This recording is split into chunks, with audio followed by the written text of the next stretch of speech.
Salamat o Diyos sa iyong presensya na gumagawa sa aming kalagitnaan. Tunay nga, Lord, in the simplicity of the songs, hallelujah, nadarama namin ang iyong presensya, Lord, na nandito sa aming kalagitnaan. Tunay ang aming inawit, you are greatly to be praised.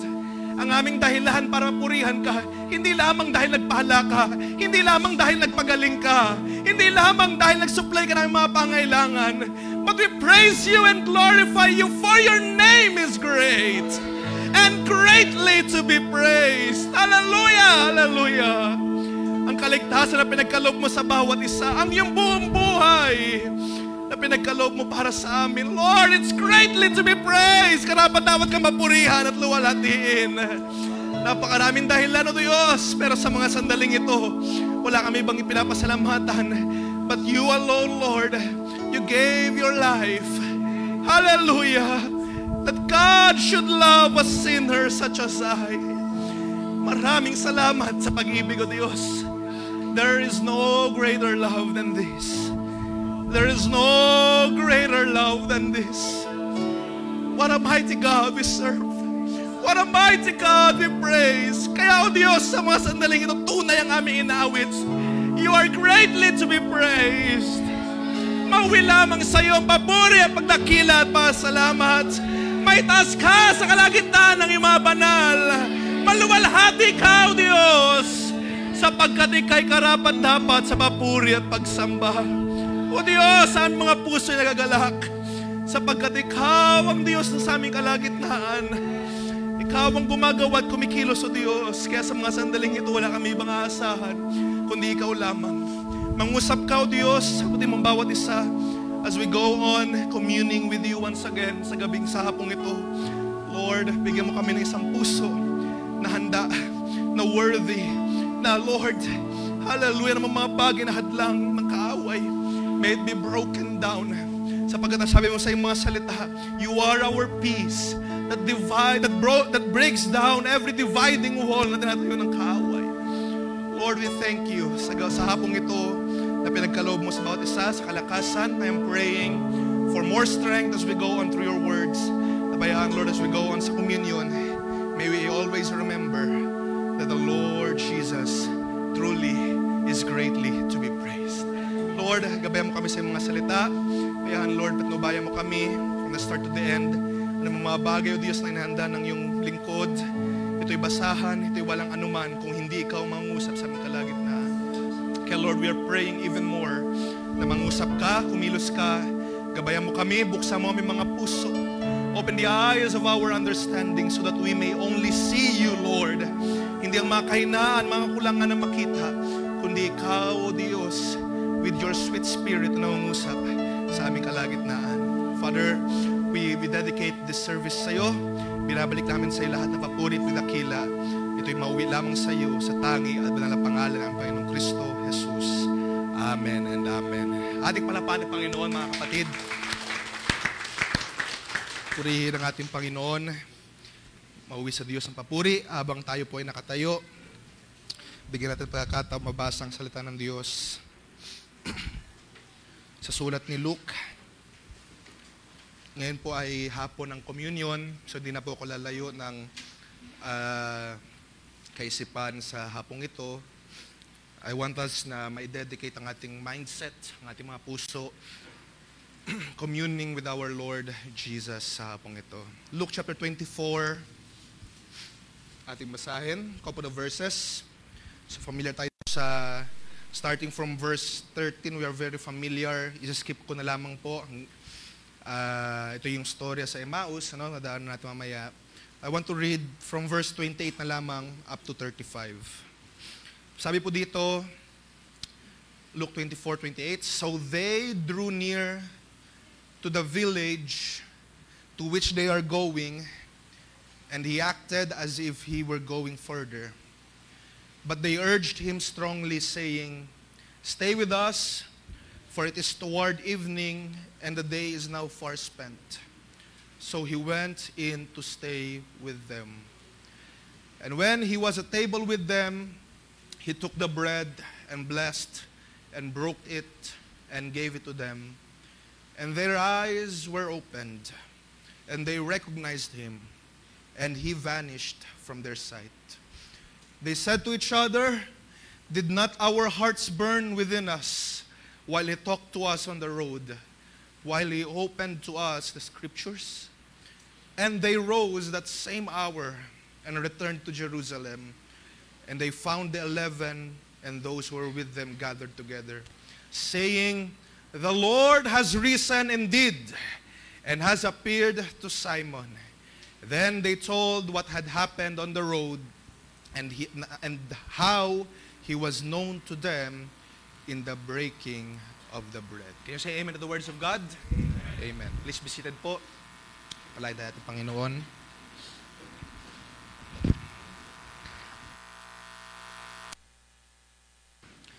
Magandang hapon po sa lahat. Masaya po ba tayo, mga kapatid? Masaya po ba ang bawat isa? Okay, sa kabila ng maraming mga troubles, last Friday pinag-usapan ng mga kabataan, ng panahon natin ngayon, maraming mga troubles, kung paano sa natural occurrences may mga troubles, sa government natin may mga troubles, and even sa atin na mga individual, may mga kanya-kanya tayong pinagdaanan na we can say troubles talaga sa ating mga buhay. May battle sa isipan, may battle sa puso, may battles sa peer pressure, battles sa maraming mga bagay. Pero nagpasalamat tayo nang sabi sa Banal na Kasulatan, it's not by power, it's not by might, but by the Spirit, says the Lord. Ang mga battles na ito na ating kinakaharap, hindi natin ito mapapagtagumpayan on our own, kundi sa tulong lamang ng ating Panginoong Kristo Jesus. Pagpalang hapon po sa lahat, mga kapatid, at alam ko tayo ay binusog na ng salita ng Diyos. Kanina pang umaga, tayo ay pinagpala sa mga awitan na makalangit. Tayo ay pinagpala sa mga potoo na bless. At nainiwala ko na sa hapong ito, dagdag na lamang, unting dessert na lang ng mga salita ng ating Panginoon as we go on sa communion. I would like to think ng gawain natin ay para bang kainan na kung kanina nag-main course na tayo, so mahirap naman siguro na dalawang main course. sobrang nakakabundat na. So main course tsaka na lang, panghimagas na lang. So sa hapong ito ay bago tayo totally mag-commune, I pray na ang Diyos ang siyang mangusap sa ating kalagitnaan. Okay, so hinanda ko lang to, pang 30 minutes lang. Pero sa hapong ito ay gabayan tayo natin Panginoon as we go on through His Word. At naniniwala kong excited na ang bawat isa, nagagalak na ang bawat isa to partake sa communion sa hapong ito. Nagagalak ba ang bawat isa, mga kapatid? Nasaan yung mga nagagalak na may pag-partake sa communion ng ating Panginoon? Amen. Naayos nyo na ba yung mga problema? Wala na ba kayong kagalit? Sabi sa Banal na Kasulatan, di ba, babasahin natin mamaya, let everyone examine himself bago po maroon to take the bread, to drink of wine. So, madalas sinasabi ng mga ngaral, lalo na sa panahon ng communion, mag-examine tayo ng ating mga sarili. Pero I would say, dapat bago pa dumating ang gawain ito, nag-examine na tayo ng ating mga sarili. Inihanda natin ating mga sarili sa hapong ito. Bago pa dumating yung communion, yung araw ng communion, nagpe-prepare na tayo. Diba? Nagpe-prepare tayo, kung may mga hindi pagkakaunawaan, sinaayos na natin. Pero kung meron pa ngayon na hindi pagkakaunawaan, so 30 minutes naman ako, pwede ninyong gamitin. Usapin ninyo na mga kapatid ninyo na hindi nyo pa nakakausap. So, bago tayo mag-partake ng communion, alam nyo, nagbabasa ako sa Banal na Kasulatan or yung history ng communion. Napakaganda ng senaryo talaga ng communion sa way back sa New Testament. Dahil actually, sila Pablo, kung paano sila nag-exercise ng communion, pinattern talaga nila sa Lord's Supper, yung communion. Kapag nag-communion sila, long table. Hindi yung pila. Hindi yung sa atin ngayon, pila di ba? Sa kanila, long table, parang Lord's Supper talaga. So may kainan. Kaya nga doon sa 1 Corinthians, mamaya, pupunta natin, nagagalit si Pablo, bakit may mga nauuna sa inyo kumain? nakapwesto na agad sa kapatiran. Tapos yung mga naglaratingan pa na paparating pala mo ng kapatiran, wala na makain tuloy. Sabi ni Pablo, kung gutom kayo, kung nauuhaw kayo, sa bahay na lang kayo kumain. At sa gabing ito, wag natin gawing merienda yung yung bread at yung wine. At sa panahon natin ngayon, buti na pinoportion na yung mga pagkain. Kasi sa panahon nila Pablo, talagang ubusan eh. Pero nakakatuwa makita yung panahon nila Pablo na communion. Kung kaya lang natin, siguro ngayon hindi na kaya yung long table eh, kasi ilan tayo? 100? Kung mag-long table tayo, baka umabot ng school, elementary, yung long table natin. At nakakatuwa makita na ganun pala yung setup nila ng communion.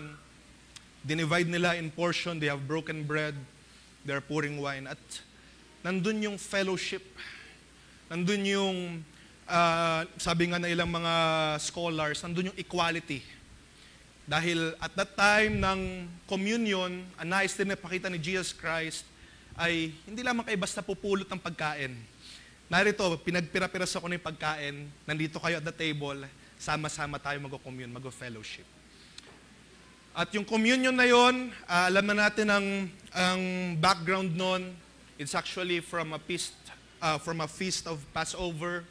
Di ba, nagkakasayahan sila, may celebration. Ngayon, kung medyo somber, usually, di ba, pag communion natin, medyo somber, medyo solemn yung ating setup. While hindi naman masama yun, pero nagagalak din ako mabasa, makita, yung communion, it's actually celebration. Masaya sila. So, bagaman inaalala natin ang pagkamatay ni Kristo Jesus, they are not really somber or malungkot. But they are rejoicing, they are in the feast. Diba? Festive yung mood nila. Nagagalak sila kumain, mag-enjoy, makipartake ng communion. Okay, so, bagaman tayo ngayon, ilaalala natin na ang biyaya ng Diyos sa ating mga buhay, huwag natin makalimutan na magpasalamat sa ating Panginoon. Magalak tayo ngayon, mga kapatid. Magalak tayo na tayo nakareceive ng biyaya ng ating Panginoon sa ating mga buhay. Sa pamagitan ng pagkamatay ng bugtong na anak, tayo ay nakasumpong ng buhay na walang hanggan. Masaya ba kayo? Okay, so sana masaya tayo ngayon sa hapong ito. At damhin natin ang festive na communion. We celebrate the goodness of the Lord sa araw na ito. At napakabuti ng ating Panginoon. At kapasalamat ako rin sa biyaya ng ating Panginoon sa aking buhay. Marami siyang ginawa, marami siyang mga pag-iingat na ginagawa. To summarize it all, kasi kung magpapatuto tayo, abutin tayo ng mahabang oras. Pero to summarize the goodness of the Lord, He has been truly good. At hindi siya nagpabaya sa whether ito man ay sa trabaho, sa buhay personal, even sa youth ministry, hindi nagpabaya ang ating Panginoon. Hindi siya nagkulang, mga kapatid. Kaya nais ko rin ipagpasalamat sa Diyos ang kanyang kabutihan sa ating mga buhay. At naranasan ko rin ang biyaya ng Diyos every time, narinig niyo madalas ang mga youths natin, may mga kanya-kanya ring share ng troubles, may mga share din ng problema. At even the more so, mga kapatid, kaya kami ay isama nyo lagi sa panalangin. Dahil ang mga kabataan ngayon, while we always have heard na ang mga kabataan noon ay hindi kagaya sa mga kabataan ngayon, pero mga kapatid, yung mga tukso noon ay hindi na kagaya sa tukso ngayon. Yung mga testing noon ay hindi na rin kagaya sa mga testing ngayon. I would say mas malala. Dahil doon wala pa namang phones. Pero ngayon, with the advent ng phones, ang tukso ay mas matindi. Ngayon, noon, probably, bihira kayo makarinig ng mga issues sa school, mga estudyante na nagkakagulo, mga estudyante na binubuli. Ngayon, with the advent ng technology, mas malala, mas mahirap. Kaya ang aking pagmamanhik sa inyo, mga kapatid, pwede niyo po bang isama sa panalangin ng mga kabataan natin? Na ang Diyos ang mag-ingat parati, ang Diyos ang siyang maggabay, whether in school, in work, At kanina nga, habang nagpapatuto si Sister Marisa, hindi ko mapigilang umiyak din dahil I recall myself, bagaman laking church, isipin ninyo, nandito naman si Tim, laging nasa church yan, active yan. Pero I was not always like that. Sa panahon na ako din nagpapasimula sa youth ministry, ayoko rin. At pagkada gawain ng linggo ay lagi ako nasa computer shop. Tapos yung tatay ko bigla na lang bubungad sa akin habang gawain. May pingot na ako sa tenga. Nagbayad pa naman ako pang 1 oras sa computer shop. 30 minutes lang nagamit ko. Tapos may nagsumbong na pala sa tatay ko. At pingot. Imagine, graduate na ako nun sa Sunday school. Mga 10, 11 years old. At naalala ko rin na yung efforts ng aking tatay, aking nanay, para lang kami na magkakapatid ay maikayat sa gawain. At ito'y hindi sa kanilang sarili kakayanan lamang, ito'y sa biyaya ng ating Panginoon. Ngayon ko tuloy mas na-appreciate nung wala yung aking tatay. Mas na-appreciate ko yung kanyang desire na ipag-pray kami, magpaalala parati na kahit sermon araw-araw ay kahit yung pagkain namin sa araw-araw sa hapag ay sermon. Pero it turned out great sa biyaya ng ating Panginoon. At ibabalik ko lamang sa Diyos ang papuri pagdakila sa lahat ng mga bagay na yan. At wala ko sa inyong harapan mga kapatid kung hindi dahil sa biyaya ng ating Panginoon na siya sumasagana sa atin. At kaya nawa sa mga sandaling ito, pag-pray lang natin mga kabataan. Magkaroon tayo ng concern, ng care. At kung masabi ninyo na dati hindi naman ganyan, dati parang mga kabataan ay very strong. Mga kapatid, magkaroon tayo ng even more concern and care and prayer. Mas matindi po ang tukso ngayon.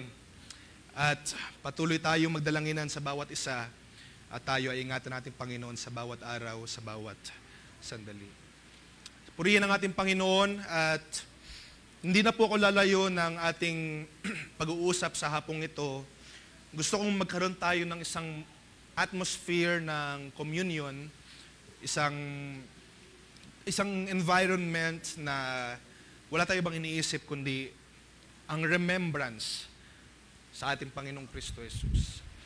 Na kung paano inordain or tinuro, kinumand ng ating Panginoon sa mga disciples na ito ang aking katawan, ito ang tinapay, pinagpira-piraso para sa inyo.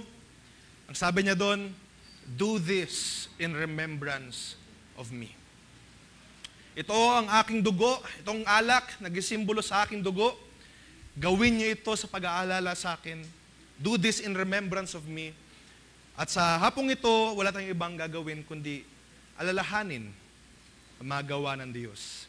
Alalahanin ang kanyang mga gawa, and at the same time, hindi na kailangan maging malungkot, but to rejoice in gladness, to give thanks sa ating Panginoon. Alam nyo, sa mga Catholics mostly, ang communion ay tinatawag nilang Eucharist dahil ang Eucharist, ito ay kinuha sa Greek word ng thanksgiving. At iniwala ko na hindi lamang sila dapat yung magpasalamat. Tayo rin. Sa panahon ng communion, na kinuha naman natin dun sa fellowship, koinonia, hindi lamang fellowship, hindi lamang gathering ang gagawin natin, also with thanksgiving, with remembrance. So lahat ng mga bagay na ating gagawin sa hapong ito, hindi lamang tayo basta nagkakatipon-tipon, hindi lamang tayo basta-basta mag-take ng bread, drink ng wine. We have fellowship with one another. We also have thanksgiving.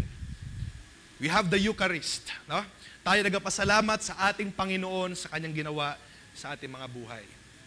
As we remember Him at lahat ng kanyang mga gawa sa ating mga buhay, tayo dapat ay mapuno ng pagpapasalamat. At sino nagpasalamat sa hapong ito? Salamat sa ating Panginoon na nabag at naawa sa ating mga buhay. Kaya tayo nandito.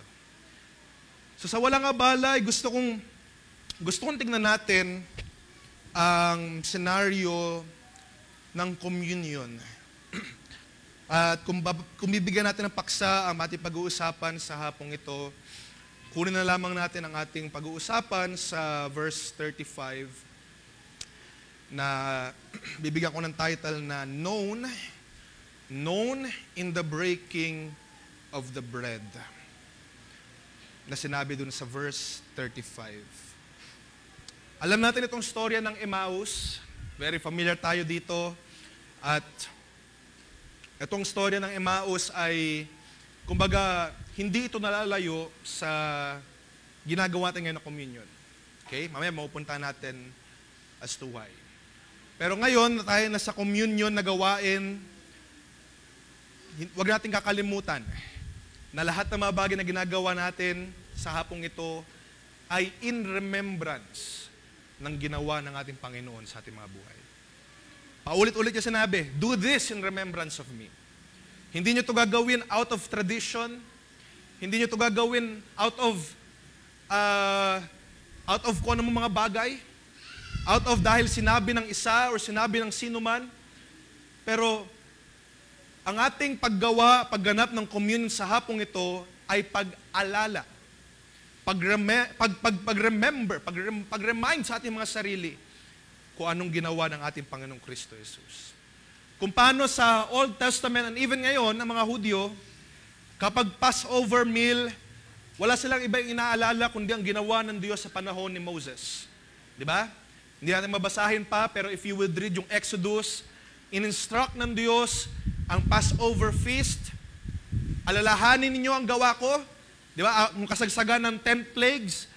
At pinagpahid sila ng Diyos ng dugo ng lamb sa kanilang mga doorways. Ang sabi ng Diyos sa kanila, alalahanin niyo itong mga gawa ko. Huwag niyo itong kakalimutan. At mag-designate kayo ng isang araw para alalahanin ito. At doon nagsimula yung Passover. Doon nagsimula na every year, sineselebrate nila, inaalala nila ang kabutihan ng Diyos sa bayan. At sa habang panahon, nagiging tradisyon na lang. Naging tradisyon para sa bayan, nagkaroon ng piyesta, nagkaroon ng, siguro, I would imagine, sa panahon natin ngayon, di ba, paano nabubuo yung mga traditions? Una, naniniwala sila, they believe in God, pero katagal-tagalan, parang naging Pasko na rin. No? Yung Feast of Passover sa kanila, parang Pasko na lang. Na kakainan, siguro holiday sa kanila. Ewan ko ngayon kung anong paraan ang pinag-celebrate ito ng mga Hudyo. Pero it has become a tradition for them. And that is why lumipas ang maraming mga taon nung dumating si Kristo at nagsisimula ang Passover meal i-celebrate na ang Passover. Nasa Passover week na sila. Ang sabi ni Jesus, gusto kong gawin na natin yung Passover feast ngayon. At doon nagsimula yung tinatawag natin na Last Supper. Passover feast talaga yon. At wala silang ibang ginagawa doon kundi alalahanin yung paggawa ng Diyos sa panahon ni Moses. Yun yung kanilang mindset, yun yung kanilang idea. Ang kanilang kalagayan at that time is to remember the good deeds na ginawa ng Diyos sa panahon ni Moses. Ito yung ginawa ng Diyos kay Moses. Ito yung ginawa ng Diyos sa panahon ng aming mga magulang. Yun yung naalala nila. Pero at that time, nung Passover feast, habang sila'y kumakain, nag-celebrate, probably, nagkakaroon ng kasiyahan, ng kagalakan. At that very time, si Jesus, dumampot ang tinapay. Sabi doon, He broke the bread, He blessed the bread, and gave it to the disciples. Basahin nga natin yan, Luke chapter 22. So magbalik tanaw muna tayo how the communion came to be bago tayo mag-proceed sa ating pag-uusapan. Luke chapter 22, sabi doon sa verse 14, and when the hour came, He reclined at the table, and the apostles with Him, and He said to them, I have earnestly desired to eat this Passover with you before I suffer. For I tell you, I will not eat it until it is fulfilled in the kingdom of God. And He took a cup, and when He had given thanks, He said, Take this and divide it among yourselves. For I tell you that from now on I will not drink of the fruit of the vine until the kingdom of God comes. Ito yung napag-usapan din ng last ministers meeting. And he took the bread, verse 19, and when he had given thanks, he broke it and gave it to them, saying, "This is my body which is given for you. Do this in remembrance of me." Can you imagine itong mga Israelites na ito, ang kanilang mindset is to celebrate the good deeds na ginawa ng Diyos sa panahon ni Moses. But Jesus Christ introduced a new thing. Isang bagong covenant.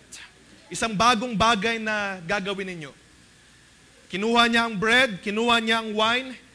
Ngayon, sabi ni Jesus, pinirapiraso niya ang tinapay, nagpasalamat siya sa Diyos, He broke it and gave it to them. Sabi niya, gagawin niya ito, hindi na sa pag-alala sa panahon ni Moses. Gagawin niya ito in remembrance of me. May bago siyang inintroduce. Si Jesus ay may bagong inintroduce sa mga apostles. And from then on, ang mga Passover meal or mga communion natin ginagawa, hindi na sa pag-aalala sa panahon ng Diyos, sa panahon na ang Diyos ay gumawa sa panahon ni Moses. Bagaman totoo, magaganda mga testimony sa panahon ni Moses. Magaganda mga testimony sa panahon ng mga ancestors ng bayang Israel. Pero right now, what we are doing is in remembrance of our Lord Jesus. Ang ating ginagawa ay para alalahanin ang ating Panginoon. Naalala niyo pa ba ang ating Panginoon, mga kapatid? Inaalala niyo ba ngayon ang kanyang mga gawa sa ating mga buhay?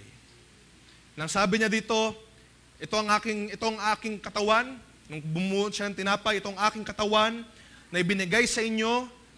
Ang ginawa niya doon sa tinapay, kinuha niya, pinagpasalamat niya, pinagpirapiraso niya, at binigay. No? He took the bread, He blessed it, He broke the bread, and gave Him thanks. Mamaya pupuntahan natin yan. Ano? At ang sabi dito ni Jesus, ito ang nagsisimbolo sa aking katawan, na ibinigay ko para sa lahat. Para sa lahat. Do this in remembrance of me. No? At sa hapong ito, wala tayong ibang gagawin kundi alalahanin ng ating Panginoon. Kanina nare-recall ko, sabi ng ating pastor kanina, na nabanggit niya yung mga earthquake victims, kung paano sila tumawag sa Panginoon sa panahon ng matindi yung sakuna. No? Tumatawag sila sa Panginoon, Lord, tama na, Lord, stop na. Tumatawag sila in deep despair, nagpapanik, nanginginig sa takot. Naalala nila ang Panginoon sa panahon na sila ay nasakuna. Sabi nga na isang awit ng sanlibutan, alam ko, may mga ilang makakaalam, sabi dun sa isang awit, iniisip lang kita. Sa panahon na may mga panalangin siya na kung ano-ano. Naalala lang daw siya, sabi dun sa awit na yon ng sanlibutan, naalala lang yung Panginoon nung nasa kulungan na. At hindi maganda yung awit puro totoo, self-admission na naiisip lamang nila ang Panginoon sa panahon na problemado na. Sa panahon na nasa nangangailangan. Sa panahon na meron silang deep na tila ba parang hindi nila kaya makontrol. Doon lang sila lumalapit sa Panginoon. Pero tayo mga kapatid, iba. Iba ang pagtawag sa ating Panginoon. Sa gabing ito, sa hapong ito, aalalahanin natin siya. Hindi naman dahil sa meron tayong mga pangailangan. Of course, lahat ay may pangailangan. Pero aalalahanin natin ang Panginoon not because you need something or you desire something. We remember the Lord because napakabuti niya. Karapat-dapat siya mapurihan. Karapat-dapat siyang dakilain. We remember Him because ito yung nais niya na gawin natin. Hindi para magkaroon lang ng blessing. Huwag natin sana alalahanin ng Panginoon para lang magkaroon ng pagpapala or para lang gumaling or para lang sumagana ang ating mga buhay. Remember the Lord always. Sabi nga sa banal na kasulatan, sabi ni David, bless the Lord, O my soul, and forget not all His benefits. Napakarami ng ginawa ng ating Panginoon, mga kapatid. Do you agree? Marami ng ginawa ng ating Panginoon. Sabi nga kanina sinawit ng ating mga kapatid, taste and see that the Lord is good. It's sweeter than the honeycomb. Napakatamis ng ginawa ng ating Panginoon sa ating mga buhay. So sa mga hapong ito, hindi natin siya alalahanin para lang magka-blessing. Hindi tayo magka-communion para lang pagpalain. Dahil tayo pinagpala na ng Diyos. Kaya tayo ngayon mag-partake. Alalahanin natin siya. Lord, mauwi lamang sa iyo, may devote sa iyo ang hapong ito para alalahanin lahat ng iyong magawa sa aming mga buhay. At alam natin ang storya dito, mga kapatid. Summarize na lamang natin. After na itong communion na ito, nakakatuwa nga, ilang account sa Bible. Basahin niyo yung account ni Matthew, I think account din ni Mark. Na-appreciate ko kanina, nag-aawitan tayo ng mga hymns, mga simpleng awit. Kasi sa account nila, Matthew at ni Mark, ng communion, after nila mag-communion, nag-aawitan din sila ng hymns bago sila pumaroon sa Mount Olives. So nag-aawitan sila, nag-partake sila ng communion. Sabi ni Jesus, take it, this is the bread, this is my body. Itong wine, nagsisimbolo ng aking dugo. After na nag-aawitan sila ng mga himno. Iniisip ko, ano pa yung mga himno yung kinakanta nila? Sabi ng ilang mga nababasa ko, probably daw yung ilang mga songs dun sa Psalms. Inaawit nila yung mga songs of ascent. So, mga bagay na yun. Kaya kanina na-appreciate ko, simple na awit, mga himno. Hindi man, bagaman madalas na natin napapaawit, pero buhay pa rin ang mensahe. So, sa communion na ito, hindi naman required na mag-hymno lang tayo. Dahil even sa mga bagong awit, gumagawa rin naman ang ating Panginoon. Pero nakakatuwa na makita na ito yung kalagayan din nila Jesus, ng mga apostles as they go on sa pagpartake ng communion. Alam natin ang storya. Pagkakit nila ng Mount Olives, si Jesus ay binetray ni Judas. At sa madaling sabi, si Jesus ay nahatulan, si Jesus ay dinakip ng mga soldiers, pinahirapan, pinaharap dun sa governor, kalimutan ko pangalan, pangalan nun? Kay Pontius Pilate. Pinaharap siya doon, kahit na walang masabing kasalanan, pero for the sake na lang ng mob mentality. Yung mga tao galit kay Jesus na wala namang ginagawang mali. Even yung Pilato, wala namang ako nakita mali dito. Kaya ang ginawa ng Pilato, naghugas kamay. Naghugas na kamay, wala akong kinalaman dito ha. Wala akong kinalaman na kayo yung magpapatay ng inosenteng dugo. And yet, yung mga tao, it seems na ang mga tao ay galit na galit dito sa taong ito na wala namang ginawa. To the point na binigyan sila ng option ni Pilato, sino papalayain natin? Ito si Jesus na wala namang ginagawa or si Barabas na makasalanan? Na sabi nga doon sa account ng Bible, siya yung parang sobrang makasalanan sa panahon na yon. Para lang magkaroon ng leverage yung mga tao para isipin ng mga tao, si Barabas masyadong makasalanan yan, wag yan. Pero hindi na-expect ni Poncio Pilato, pipiliin ng mga tao yung sobrang marumi, yung sobrang nagkasala sa panahon nila. Hindi na-expect. Kaya sabi ni Poncio Pilato, hugas kamay. Wala akong kinalaman sa inosenteng dugong ito. And yet, hindi alam ni Poncio Pilato, hindi alam ng mga tao, na ito yung plano ng Diyos para sa buhay ng ating Panginoong Kristo Jesus. This is God's plan all along. Ito'y kinakailangan mangyari. Ito'y pinlano na ng Diyos na mangyari. Nang sabi sa hula sa Isaiah, siya ay man of sorrows, kinakailangan niyang tiisin, kinakailangan danasin ng mga bagay na ito, alang-alang sa iyo, alang-alang sa atin. He was pierced for our transgressions, He was crushed for our sins. The chastisement of our sin was upon Him, and by His wounds we are healed. Alang-alang sa atin, mga kapatid. So it had to happen. Jesus had to suffer. Jesus had to die.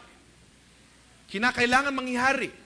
Kahit na anong pigil ni Pedro, sabi ni Pedro, wag nawa mangyari sa iyo, Panginoon. Sabi lang ni Jesus, Satanas, lumagay ka sa akin likuran. Ito ang kinakailangan mangyari dahil itong kalooban ng Ama. And even si Jesus mismo, na naramdaman niya yung gravity, yung bigat ng sitwasyon, nung dumadalangin siya sa Ama, Panginoon, wag mo nawa, kung pwede lang, itong sarong ito ay lumagpas sa akin. Pero maraming salamat na lamang ng ating Panginoong Kristo Jesus. Siya espiritual. Hindi niya inisip, hindi niya alintana yung hirap sa kanyang laman. Ang sinabi niya after ng kanyang panalangin, ngunit wag ang aking kalooban ang mangyari, kundi ang kalooban mo. Imagine kung nangyari ang kalooban ni Jesus Christ na maalis yung responsibility sa kanya. Sinong pwedeng pumalit? Sino pwedeng pumalit kay Jesus Christ para mapako sa krus at mamatay? Sigurado, hindi tayo fit para mamatay para sa kasalanan ng buong sanlibutan. Pero maraming salamat na lamang, Jesus Christ had to die. He died para sa ating mga kasalanan. Jesus Christ died for our sins. At naging reality ngayon sa mga apostol. Kasi I believe, habang binabasa ko yung storya, I believe dun sa mga panahon ng apostol, parang hindi pa gano'n nag-sink in sa kanila. It seems that Jesus, nung sa panahon ng Last Supper, it seems that si Jesus parang, yung sumusunod yung hangin kay Jesus, nakakalakad siya sa tubig, iniisip nila si Jesus parang invincible, wala makakagalaw kay Jesus. Ganon yung kanilang mindset. Kaya hindi nila sineseryoso masyado na si Jesus ay sinasabi na niya, directly, mag-suffer ako, maghihirap ako. Ang apostle, patulog-tulog lang. Hindi nila naintindihan yung bigat ng situation ni Jesus. Dahil iniisip nila, yung mindset nila ay, si Jesus, wala makakagalaw dyan. Kaya at doon sa communion, sinabi ni Jesus, ito ang aking katawan na pinagpira-piraso. Nung nakita nila si Jesus na bayubay sa krus, I would say, naintindihan nila, ito pala yung sinasabi ni Jesus. Yung katawan na pinagpira-piraso, yung dugo na dumanak, ito pala yun. At napunta natin, even nung anniversary natin, di ba, napunta ng ating buting Pastor Abe, how traumatizing sa mga disciples yung nangyari kay Jesus to the point na ayaw na nilang makilala as part ni Jesus. Gusto na nilang bumalik sa kanilang mga dating gawi, dating buhay. Very traumatizing sa kanila na yung kinikilala nilang Diyos namatay. Paano na lang sila? Paano na lang ang kanilang pananampalataya? Ano nang gagawin namin? So they have to go back sa kanilang mga dating mga buhay. And at that moment, nung si Jesus ay namatay, inilagay ang kanyang katawan na talagang punit-punit, pira-piraso, na yung laman ay hiwa-hiwalay. Nagbasa ako ng isang article, the way they describe kung anong ginawa ng suffering kay Jesus. Anong ginawa nilang pain. Na to the point, yung mga tissues, yung mga buto ay halos kita dahil sa napakahagupit na ginawa ng mga Roman soldiers para ipahiya si Jesus Christ. Anong ginawa ng mga sumasampalataya kay Jesus? Hiningi ang kanyang katawan, binigyan ng proper na burial, nilagay dun sa tumba. At alam natin, on the third day, hindi na natiling patay ang ating Panginoong Kristo Jesus. Pagkapatak na ikatlong araw, si Jesus ay hindi na natiling namatay. Siya ay muling nabuhay. Muling nabuhay ang ating Panginoong Kristo Jesus. Napuntahan natin, di ba, yung panahon na sila Mary, yung ilang mga sisters, pumunta dun sa tomb ni Jesus. Wala na si Jesus. kinuha ng mga Roman soldiers. And yet, may anghel na nagpakita sa kanila, huwag kayong matakot. Wala na dito si Jesus to signify, to tell na hindi siya natiling patay. Siya ay muling nabuhay. At dadako tayo sa storya sa Emmaus. Sa kasagsagan ng resurrection morning, may mga ilan na nakawitness na wala na si Jesus dun sa tomb. Wala na siya dun sa libingan. At itong mga nag-report, iba-iba yung kanilang mga thoughts. Even si Pedro, kung mabasahin ninyo yung upper part ng Luke chapter 24, even si Pedro nung pumunta, hindi pa rin siya, hindi niya makompute sa kanyang isipan. Sabi doon, he went home thinking pa rin, marveling pa rin, nag-iisip-isip pa rin, ano nangyari kay Jesus? Ano nangyari sa aming Panginoon? Nasaan siya napunta? Sinong dumakip sa kanya? Sino nagtago sa kanya? And yet, dito sa chapter 24, verse 13, merong dalawa na mga disciples. Hindi ito yung, hindi sila yung kasama sa parabang 12 na talagang close kay Jesus. Ito yung mga banggit sa Bible, ito yung mga others. Yung minsan mga kasama rin nila Jesus, paro at pagparito. Hindi man sila yung kasama dun sa original 12, and yet itong dalawa na pauwi galing papuntang Emmaus, sila ay pumunta na Emmaus, dala-dala nila ang ulat, si Jesus wala na doon sa tomb. Hindi pa nila alam na si Jesus ay muli nabuhay. So sila ay nalulungkot. Sila ay nabibigatan. If you are to go back, dito sa ating binasa Luke chapter 22, Luke chapter 24, dalawang disciples, papunta sa Emmaus, 7 miles from Jerusalem, they were wondering, ano nangyari? Bakit ganito ang nangyari? Inaakala namin na si Jesus ang Savior, pero bakit siya namatay? Inaakala namin na siya ay Messiah, tagapagligtas ng mga Israel, ng bayang Israel, pero bakit namatay? So they were sad. They were disappointed. At that moment, nung sila'y papauwi sa kanilang tahanan sa Emmaus, malungkot, dejected, disappointed, at that moment, nilapitan sila ng isang stranger. At nalaman natin na ito si Jesus.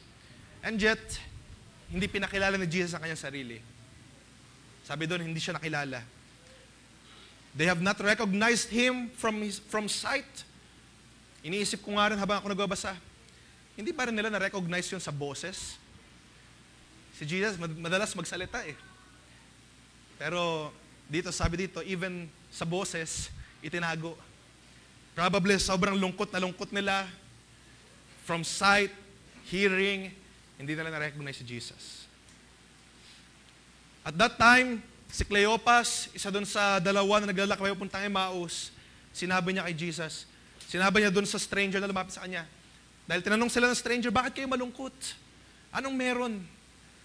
Sabi ni Cleopas, hindi mo ba alam yung mga recent na balita?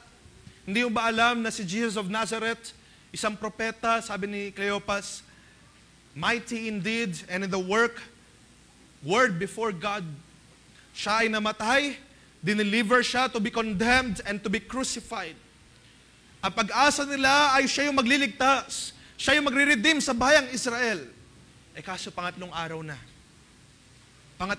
hindi pa rin siya bumabangon. Pangatlong araw na wala pa rin nangyayari.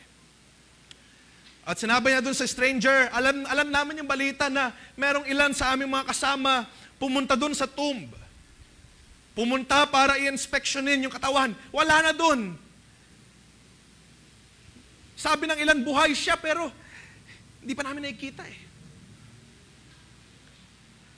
Nalulungkot sila, nalulumbay sila, at that time si Jesus, yung strangers sa kanilang paningin, nirebuke sila. Sabi, hindi nyo ba nalalaman ang banal na kasulatan? Hindi nyo ba nalalaman na ito'y kinakailangan mangyari? At pinaliwanag sa kanila from Moses, sa panahon ni Moses, from Genesis to the prophets, pinaliwanag ang buong kasulatan. Interpret ni Jesus ang scriptures na nagpapatungkol sa kanya mismo. In-interpret niya dito sa dalawang ito. At napasarap yung kanilang usapan. Nag-sharing sila. Sabi nga nung ilang mga accounts, yun yung unang Bible study. Na napasarap sila, di ba, sa ating mga kapatid, kapag nag-Bible study, di ba, masarap. Minsan, nakakalimutan na yung oras, yung sharing, minsan, napapasarap. At nakalimutan na yung oras, nakarating sila ng Emmaus. 7 miles na nilakad nila maghapon, yung sharing nila ay tuloy-tuloy. Nakarating sila sa lugar ng dalawa. At ang sabi noon, dahil magagabi na, sabi nila dun sa stranger, magstay ka muna sa amin. Stay with us, for it is toward evening. Yun yung ating binasa kanina sa verse 29. And the day is now far spent. So si Jesus, yung stranger na kanilang kasama na hindi nila recognize, sumama sa kanila. Stay with us. At dito na nagsimula na may mga bagay na nangyari. Sabi sa verse 30, when he was at the table with them, he took the bread and blessed and broke it and gave it to them.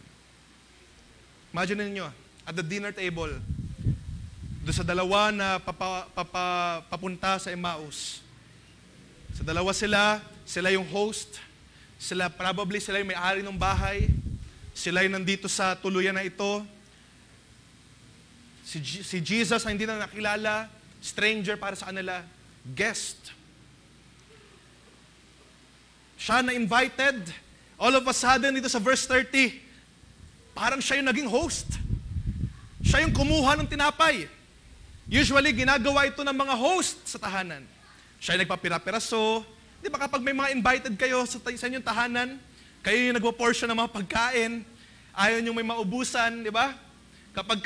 Kasi yung bisita yung kumuha, baka maubos. Pinipiraso-piraso nyo. Hindi nyo nahayaan na ang tinapay ay masayang or kunin lang ng isang tao na medyo malakas kumain. So, ginawa dito, instead na yung host, yung manguna sa kainan. Nauna si Jesus. He took the bread. He blessed the bread. He broke it and gave it to them. Sounds familiar ba? Familiar ba? Yun din yung ating binasa sa Luke kanina, di ba? Sa Luke chapter 22. Anong ginawa niya sa tinapay sa panahon ng Last Supper? He took the bread. He had given thanks. He blessed it. He broke the bread and gave it to them.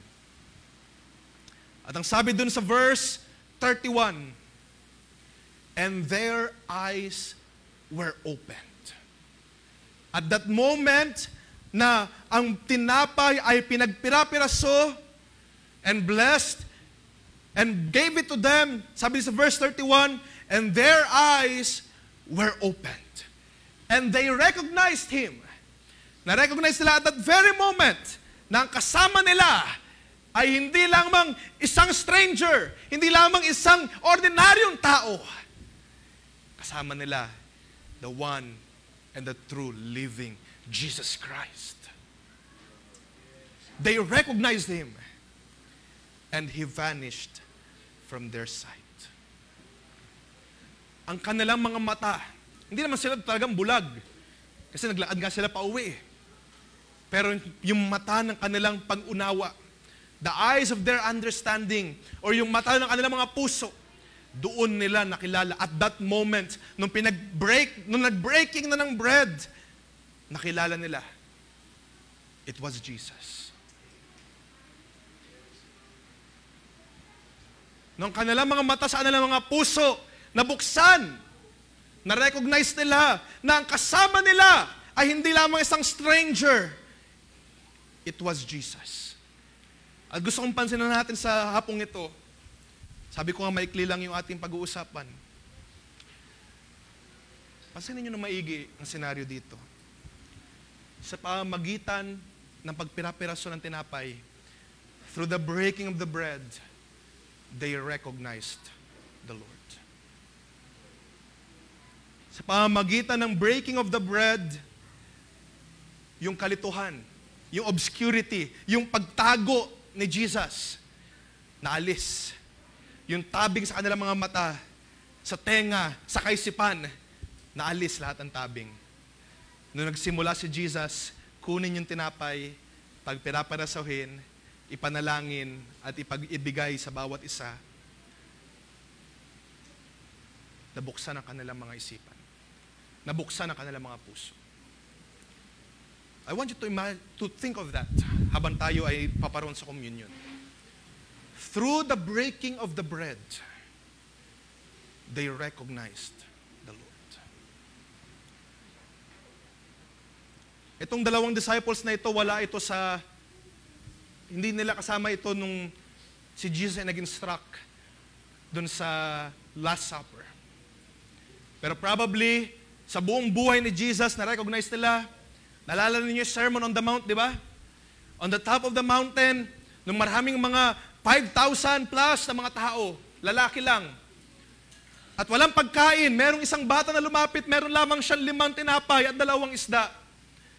Anong ginawa ni Jesus? He took the bread, He blessed it, He broke it, and gave it to them. Very familiar. Very familiar na senaryo, very familiar na kalagayan. At at that moment, nung ginawa ito ni Jesus sa kanilang harapan, nakilala nila. Now, nung si Jesus ay namatay, probably naikwento ng mga disciples, ito nangyari. Ito yung last moments ni Jesus. Ang ginawa, kinuha yung tinapay, pinagpira-piraso, pinanalangin, at ibinigay. Ang sabi ni Jesus, describe ko lang, sabi ni Jesus, gagawin natin ito in remembrance of Him. Marahil sinasabi ni Pedro or ng sino man, ito yung nais ni Jesus na gawin natin in remembrance of Him. At that moment, nung nagpira-piraso na ng tinapay, si Jesus, na-recognize nila. Na-recognize nila that this is Jesus. Nung nagsimula si Jesus na kunin yung tinapay, pagpira-pirasuhin, ipanalangin, at ibigay, at that moment, they recognized Him. At ang sabi dito, their eyes were opened. Wala man sila doon sa Last Supper na senaryo, pero that action of breaking of bread, that action alone, nagbukas ng kanilang mga mata. Gusto kong basahin natin ulit yan, Sabi doon, and their eyes were opened, and they recognized Him, and He vanished from their sight. Hindi ba very interesting? Through the breaking of bread, na-recognize nila si Jesus. Their eyes were opened. Habang binabasa ko ito, naalala ko yung very familiar kasi yung and their eyes were opened. At naalala ko, mababasa rin natin yung same na kataga sa Genesis. Genesis chapter 3, naalala nyo? Diba, nangyari doon sa Genesis, nung kinain nila Eva at Adan, ang pinagbabawal na bunga. Ang bunga ng punong kahoy na pagkaalam ng buti at masama, sabi doon, their eyes were opened. Naalala nyo? Genesis chapter 3 verse 7, na-note ko dito, sabi doon, after nilang gawin ang bagay na hindi kalugod-lugod sa harapan ng Panginoon, their eyes were opened. At sabi doon, and they knew. Pero hindi nila nalaman yung kalooban ng Diyos. Sabi doon, and they knew that they were naked. Ang nalaman nila ay yung kanilang kahihiyan. Nung sa panahon ng Genesis, malinaw ang salita ng Diyos, nakikipag-usap ang Diyos directly sa kanila, nakikipag-communicate, nakikipag-fellowship ang Diyos sa kanila mismo, kay Adan, and even kay Eva. Meron silang direct communication with God.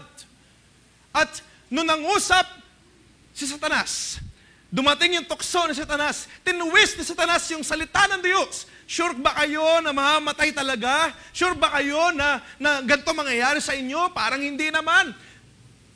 Tinwist ng kaaway yung salita ng Diyos. At nung sila ay nagpartake, nung kumain sila, alam na natin yan, nadaanan ng in detail yan.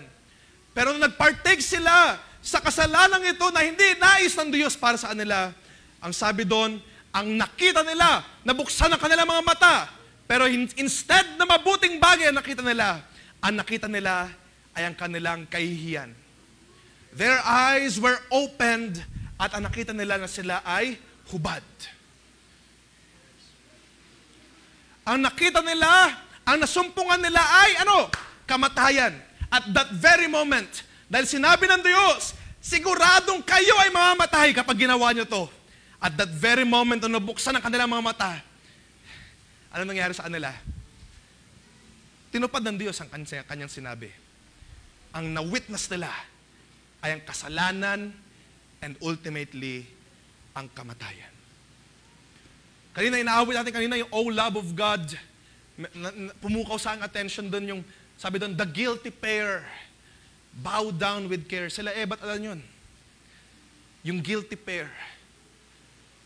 From their sin. Alam na natin yan, si Eva ang unang natukso, however, si Adan out of his love, kay Eva, na bone of his bones, flesh of his flesh, sinamahan niya. And ultimately, we can say, sila ay parehas guilty. Sila ay parehas nagkasala sa harapan ng Diyos. They are the guilty pair. They are bowed down with care. Sila ay nagkasala nung kanilang kinain. Nung sila ay nagpartake sa bungang ito. Nung na-open ang kanilang mga mata, what they saw is sin. What they saw is that. At from then on, dumating ang kasalanan sa tao. Dumating din ang kamatayan. Sapagkat ang resulta, ang sahod ng kasalanan ay kamatayan. At itong dalawa napapauwi sa Emmaus. Actually, may mga ilang scholar na nagsasabi, probably mag-asawa din to. Pinaparalal nila dito sa panahon nila Eva at Adan. Pero hindi man natin alam kung mag-asawa man ito, si Cleopas, si Mr. and Mrs. Cleopas man ito, or dalawang brother, or si Cleopas at sino pa mang isang sister. Who knows? Probably itong dalawang pauwi sa Emmaus, habang sila ay ginugumo ng kaisipan, ng kaaway, kalungkutan, kalumbayan, disappointed sila. Bakit ganito nangyari? Bakit ganito nangyari sa aming pinaniniwalaan? Bakit ganito ang nangyari kay Jesus? They are very disappointed. They are very sad sa nangyari sa ating Panginoon. Pero ano nangyari doon? Jesus went with them. Jesus went with them. Nakikita niyo ba yung parang parallel? Sa panahon ng Genesis, yung kaaway, yung pumunta kay Eva at Adan. Pero at this time, Jesus went with them. At instead na i-twist ang salita ng Diyos, kanyang muling binuksan. From the account ni Moses hanggang sa mga propeta, ang sabi doon, inihayag ng ating Panginoon ang mga nakasulat patungkol sa Kanya. Kung dati ang ginawa ng kaaway, tinwist, pinahirapan, kaya nabuksan yung mata nila Eva at Adan, ang nakita nila ay kahihiyan, kasalanan, kamatayan. Pero this time, nung nabuksan ang mga mata ng dalawa papauwi sa Emmaus, anong nakita nila? They knew Him. They knew Jesus. Nakilala nila na ang kasama nila ay hindi ordinaryong tao, but Jesus Himself. From that moment on, inando ng Diyos, inaayos ng Diyos yung kanilang mga kalagayan. Ito yung nag-signify. Ito yung nagsasabi din na tayo ngayon, sa pamamagitan ng ating Panginoong Kristo Jesus, sumama siya sa atin para ihayag ng ating Panginoon ang kanyang mga plano, ang kanyang mystery, at ngayon ay hindi nalingid sa atin lahat ng gawa ng kaaway. Sabi sa sulatan, tayo ngayon ay nakakilala na sa ating Panginoon. At sinong hindi magpasalamat? Salamat sa Diyos, no, kilala natin siya. Di ba? Kilala niyo ba ang Diyos, mga kapatid? Kilala niyo ba ang inyong pinaglilingkuran? Kilala niyo ba yung inaalala ninyo ngayon, mga kapatid? Dati there is no chance. Sabi sa sulatan, ang makakita sa Diyos, ang makalapit lamang sa Kanya, talagang masusunog mamatay. Pero ngayon, nasabi doon sa banal na sulatan, sila naman may linis ang puso, makikita ang Diyos. Dati hindi pwede mangyari yun. But this time, binuksan ng Diyos ang mga mata natin at nakita natin, that is Jesus. We knew Him. Hindi ba kayo naagalak, mga kapatid? Nakita niyo yung parallel? Napaka ganda ng plano ng Diyos. Nung sila Eva at Adan, when their eyes were opened, it was opened in sin. Pero tayo ngayon, when our eyes are opened, katulad ng dalawa na papunta sa Emmaus, ang nakita nila, they knew Him. They knew that Jesus is with them. Nung inopen nila Eva at Adan ang kanilang mga mata, nung open, nabuksan sa kanila, ang dumating sa kanila ay ang kamatayan. But Jesus has defeated death. Jesus has defeated sin. And He has brought life sa atin. At hindi ba kayo naagalak, mga kapatid? Hindi ba tayo naagalak na tinanggap natin ang buhay ni Kristo sa atin, mga buhay? Hindi ba kayo naagalak na tinanggap nyo ang buhay na walang hanggan? Naagalak ba kayo? Are you glad, mga kapatid, na nung nabuksan ang inyong mga mata, hindi na kayo namulat sa kasalanan, sa karumihan, ang kinamulatan nyo? Oh, what a mighty grace of God. Oh, what a grace. Sabi sa ating inawit kanina, hallelujah, that man from Galilee loved us, cared for us. At ngayon, iniibig na natin siya sapagkat kilala na natin siya. Iniibig natin Panginoon sapagkat, hallelujah, siya ang unang umibig sa atin. Sabi sa banal na sulatan, we love Him because He first loved us. Nakakatuwa makita. At sabi nila doon sa verse 32, babalikan natin yung Luke. Sabi doon, they said to each other, did not our hearts burn within us while He talked to us on the road, while He opened to us the Scriptures? Gusto ko mag-dwell muna tayo ng ilang mga minuto. I want you to notice this. Imagine niyo, nag-uusap sila, nag-sharing sila ng salita ng Diyos. At ang kanilang mga puso, nag-aalab, kumbaga, sa termino natin ngayon, nabibless sila. Pinagpapala sila sa kanilang mga napapakinggan, how Jesus exposed or expounded the Word, the Scriptures. Sabi nila, hindi ba nag-aalab yung puso natin kanina habang kausap natin siya, habang binubuksan niya ang Scriptures? But yet, listen and notice. Kahit na sobrang nag-aalab na sila, sobrang nagagalak na sila, at that moment, na-recognize lamang nila si Jesus sa paano paraan? Through the breaking of the bread. Imagine niyo, hindi nila na-recognize si Jesus nung nag-sermon si Jesus dun sa Scriptures. Nag-aalab na yung kanilang mga puso. Hindi nila na-recognize pa rin na si Jesus kasama nila. Di ba nila naisip siguro na, sino ba ito taong to? Ang dami alam sa Scriptures. And yet, through the breaking of the bread, doon lang nila na-recognize. Doon lang nila na-recognize. Nag-aalab na ang kanilang mga puso sa pagpapala, sa mga gawa ng Diyos. In-explain ni Jesus from the book of Moses hanggang sa mga prophets. And yet, through that breaking of bread, doon lamang nila nakita si Jesus. Through the breaking of bread, doon lamang nila naunawaan. Nag-aalab na ang kanilang mga puso, pero hindi nila makita si Jesus. Dumating na yung salita sa kanila, pero hindi nila makita. Hindi nila nalalaman na si Jesus pala yung kasama nila. But through the breaking of bread, that's when they understood. Doon nila nakita. At pwede natin makita ngayon sa mga sandaling ito, as we go on communion, ang pagbubukas ng Scriptures, ito'y mahalaga. Ito'y necessary. Kinakailangan mag-alab ang ating mga puso. Kinakailangan mapuno tayo ng mga pagpapala ng salita ng Diyos. Pero, I want us to look at this. At pwede natin i-apply ngayon. Kinakailangan natin to have a communion with Him.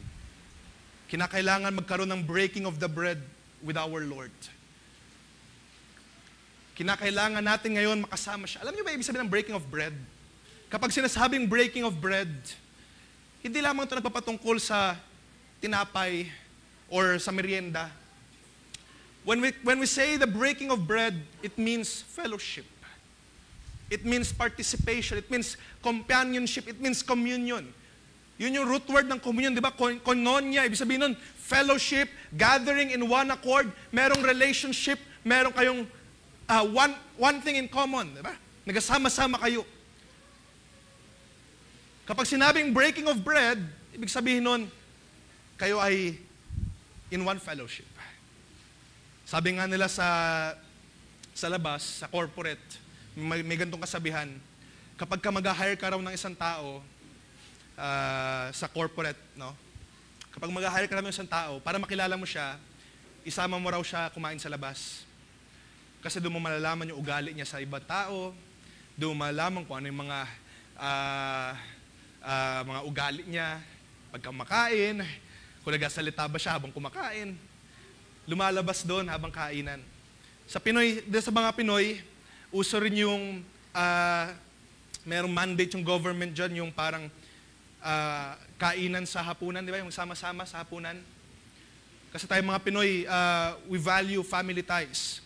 At madalas yung kainan, katulad din sa mga Hudyo, katulad din sa mga Israelites, they value yung kainan as part of fellowship. Sama-sama. Doon nagkakaroon ng update sa bawat isa. Kamusta ka na anak? Kamusta ka na nay? Kamusta ka na tay? Kamusta na kayo lahat? And that's what breaking of bread means. Hindi lamang ito basta merienda. Kapag nag-communion tayo, hindi ito basta merienda. Hindi nagkataon lang na it also signifies the breaking of bread. Because what God really wants ay makipag-commune, makipag-fellowship, magkaroon ng relationship between you and God. Ang nais ng Diyos ay magkaroon tayo ng relationship with Him. Tama ba? Ang nais ng Diyos ay magkaroon tayo ng fellowship with Him. Ang nais ng Diyos, mag-partake tayo. Mag-partake. Makipag-fellowship sa Diyos. Sabi nga sa 1 Corinthians, di ba? This cup of blessing that we bless, is it not the participation of the blood of Jesus? This bread that we break, sabi doon, is it not the participation of the body of Christ? Ibig sabihin nun, itong pagpipirapira sa tinapay, hindi ba ito? Pakikipag-participate, pakikipag-fellowship with Jesus. Mga kapatid, kapag nagkakaroon tayo ng communion, ito yung madalas na nababasa ko, no? Hindi dapat ito nakasentro lang sa pagsisiyasat ng sarili. Alam ko madalas tayong payuhan, magsiyasat tayo at mga sarili. Pero mas maganda, bago pa lang dumating yung communion, nasiyasat mo ng sarili. Para ngayon, makipag-commune ka with God. Magkaroon ka ng fellowship with Him. Magkaroon ka ng participation. Habang inaalala mo ang kabutihan ng Diyos, you break bread with the Lord. Isipin ninyo ito na parang dinner with God. Dinner with Him. Nakikipag-sup tayo with Jesus. That's communion. Yun yung communion. Dinner with God. At hindi lamang tayo basta-basta kumakain dito nang walang anumang mga bagay, but to have a participation, a relationship with our Lord Jesus. Jesus died on the cross. Ang ating Panginoon na namatay sa krus, nabayubay sa krus, nabasa natin, narinig natin. Pero sa pamamagitan ng pag-break ng bread, itong communion na ating sinishare ngayon, itong participation, I would say, dito mabubuksan ang ating mga mata. Marami tayong mga salita na pakinggan. Kanina nga nabanggit kanina sa pangangaral. Mahalaga ang pagkakatipon. Mahalaga ang mga gawain. Mahalaga ang communion with Him. Maaari ka magbasa ng banal na kasulatan. Maintindihan mo ang banal na kasulatan. You may acquire wisdom sa mga salita ng Diyos. But without His Spirit, ang iyong mga puso, ang iyong mata ng pag-unawa hindi mabubuksan. I would say, Madali mabasahin ninyong buong kasulatan, pero kung hindi naman tayo uma-attend, kung hindi naman tayo may kapag-partake sa communion with Jesus, then ang ating mga mata hindi mabubuksan. Hindi mabubuksan. Kaya mahalaga na ang communion ay tayo nag-participate. No? It is sad to hear, may mga ilan, uuwi. It is sad to hear always sa mga manggagawa, I know they share the same sentiment. It is sad na tayo uuwi kapag kami mga communion. Dahil yun nga yung purpose ng communion eh. Magsama-sama, mag-fellowship with Him. How ironic kuminsan na ang communion ay yung pa yung bagay na we missed out. Because communion means fellowship with Him. Huwag natin kalimutan niya mga kapatid. Communion means fellowship. At kung tayo ay, may mga lakad, may mga bagay na kinakailangan gawin, while it's all right, pero it is sad to hear. Dahil ang communion, ang purpose talaga niya ay magkaroon tayo ng fellowship one with another. Magkaroon tayo ng fellowship with God. Through the breaking of bread to the drinking of wine, dito mabubuksan ang ating mga mata. Mabubuksan ang ating mga mata. Ito pala si Jesus. Naniniwala ba kayo na sa bawat gawain, mas nakikilala niyo pa ng higit ang ating Panginoon? Ito pala si Jesus. Through communion, through fellowship, nabubuksan ang iyong mga mata. Ito pala si Jesus. Itong ganitong gawain na ating ginagawa, the bond we share, the fellowship that we have, yung communion. Naniniwala ako, nabubuksan ang ating mga mata. This is Jesus. Itong katawan na bayubay, hindi lamang itong katawan na basta-basta na bayubay sa walang dahilan. Ito pala ay para sa akin. Ito pala ay para sa bawat isa. Hindi lang para sa akin, para sa ating lahat. And this is Jesus. Hindi ba nabubuksan ng unti-unti ang inyong mga mata na nakikita ninyo sa bawat salita, sa mga kapatid, nakikita niyo, ito pala si Jesus. Yun yung nagagawa ng fellowship. Kaya nga sabi ni Pablo, huwag natin pabayaan ang pagkakatipon-tipon na gaya ng iba. Dahil sa pamamagitan ng pagkakatipon-tipon, ng fellowship, ng communion, ng mga bagay na pagkasama-sama na ginagawa natin sa kalooban ng Diyos, nabubuksan ang ating mga mata. Nabubuksan ang ating mga mata. You may say na equip ka na sa salita ng Diyos. Equip ka na. Alam mo na lahat ng memory verses. Pero without the fellowship of God, hindi mo bubuksan ang iyong mga mata. Hindi mo maiintindihan who He really is. Hindi mo maiintindihan ang mga bagay, mga deep things ng Diyos. Without the fellowship, without communion, without the breaking of bread, He will not be able to reveal Himself sa iyo. Ganun kahalaga ang gawain, mga kapatid. Hindi lamang yung communion service. When I say communion, it means fellowship, relationship, sharing man yan, Bible study man yan, gawain man yan, mga malayo na gawain, malapit na gawain. Those are the times that God opens your heart at para maghayag kung sino siya sa iyong buhay. Nabasa mo, Jesus died on the cross. Nabasa mo, ganito nangyari kay Jesus. Naiiyak ka kapag napapanood mo yung Passion of the Christ. Pero, not until nabuksan ng ating Panginoon ang iyong puso, hindi mo siya makikilala ng buo. Hindi mo makikilala ng buo who He really is. And I would say, through communion, through breaking of the bread, through these services, this fellowship, doon maihahayag, sino ba talaga si Jesus? Doon maihahayag, sino ba talaga ang ating Panginoon sa ating mga buhay.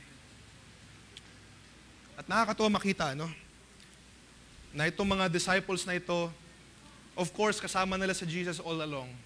Hindi hayag sa kanila, na si Jesus mismo naghahayag ng banal na kasulatan sa kanilang mga buhay. Pero, Jesus walked with them, katulad ng ating mga buhay, kasama natin ang ating Panginoon, kahit na noon tayo hindi pa nakakilala sa Kanya. And little by little explained. And not until we broke the bread with Him, na magkaroon tayo ng relationship, ng communion with Jesus. Until then, hindi mo makikilala ang Diyos. Pero kapag you have, and you started to have a relationship with our Lord Jesus, dun ma-open ang iyong puso. That's Jesus. That is Him na kasama ko. That is Him na nangungusap.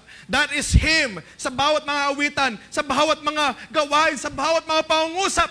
I know Him. At sabi sa pinakasulatan, my sheep know my voice. My sheep knows. Alam ng aking mga tupa, sabi ni Jesus, ang aking tinig. At kapag tayo nabuksan natin mga puso, alam ko yun. Alam ko yung tinig na yun. That is Jesus. And that is only through the breaking of the bread. Through communion with Him. Now, hindi ko sinasabi na once na mag-partake tayo ng communion service, doon natin may kilala si Jesus. What I meant is that through breaking of bread, through a working relationship with our Lord, through a proper relationship with Jesus, that's the time He will reveal Himself sa iyong buhay. These words na maririnig nyo sa pulpit, the words na maririnig nyo sa mga Bible sharing, it may make your heart burn. It may make your heart rejoice. Nagagalak kayo, oh, salamat ang ating Panginoon, He is Jehovah Jireh. Oh, salamat ang ating Panginoon, He is my healer. Oh, salamat ang ating Panginoon, He is my provider. Oh, naagalak ng puso yun, di ba? Naagalak ng puso. Pero meron pang something more. Something greater. Gusto ng ating Panginoon to sit with you. Gusto ng ating Panginoon to have a dinner with you. To break the bread. To have a fellowship with you. To have a communion with you. At once na binrake yung bread, once na ma-break at may bigay sa'yo, magkaroon ka ng fellowship with Him, your eyes will be opened. Oh, praise God. You will know Him. This is Jesus. Alam ko na kung paano maglingkod. Alam ko kung paano siya ipiplease because I know Him. Maaaring makarinig kayo ng mga pangaral, dozens, millions of preachings from this pulpit or sa pulpit sa labas. But without a relationship with your God, you will not know Him. You will not know Him.